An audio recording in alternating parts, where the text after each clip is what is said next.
Madison Fire Department, we have a general alarm at Mead Hall at Drew University. On Thursday morning, we had workmen at the building site at 6 a.m., and at approximately 7 o'clock, they detected smoke, saw a spark, began to institute their own safety procedures because they had prepared themselves as they were working on the building, but also called the Madison Fire Department in from a mobile phone that they had in one of the trucks. The fire department responded immediately. I was on the campus at 7:18, actually coming to do something else, and the fire department was here. They were in the building. They had their hoses in. Were beginning to work on the suppression of the fire. The type of building we had is one that was designed as a summer home. It was designed to promote airflow through it, to help cool it, and it had a copper roof which had been covered with other materials over the years, but was still a relatively solid roof. The combination of that airflow and the solid cap in the roof made it very, very difficult for the firemen to put out the fire. I think we had the most professional fire service we could have had. The experts that I've had, and I have had experts that we've flown in from a number of sites, as well as our insurance representatives, have done nothing but compliment and laud the services that we received from the Madison Fire Department and the 6 other departments in neighboring boroughs.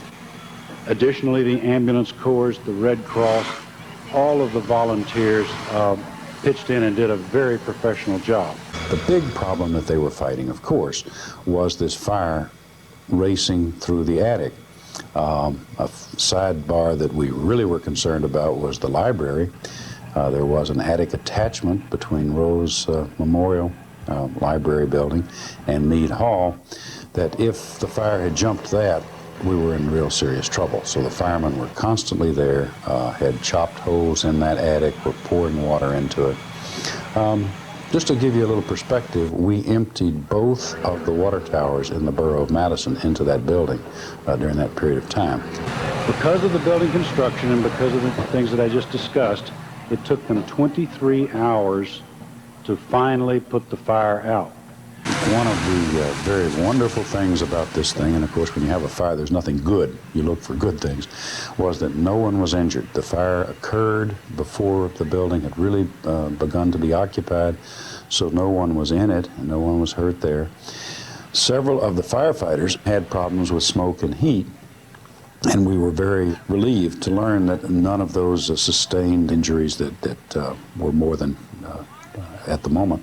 We finally brought a crane in, removed the parapet wall, picked up the roof, pulled it down, set it on the ground so that the firemen could go in. And that was the way in which we were able to finally put the fire out.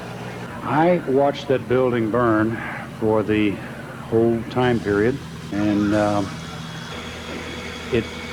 I assumed that everything was gone. To stand there and watch the flames the window had been knocked out in Barry Kane's, in the registrar's office. The flames you could just see were an inferno. In my office, the same. To watch it continue to burn, you figured it just had to be sitting there, burning up everything that was in the building. Fortunately, the firemen, some of our own security and plant people had gone in and removed the paintings, most of the paintings on the first floor.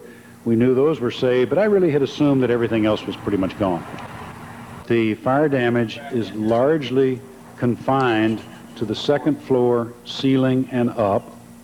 There is additional damage from the roof then collapsing and falling into some of these offices. The remaining damage is in the ground floor, where we had several feet of water from time to time, soaking files and records. It looks awful, but the good news is we can restore it.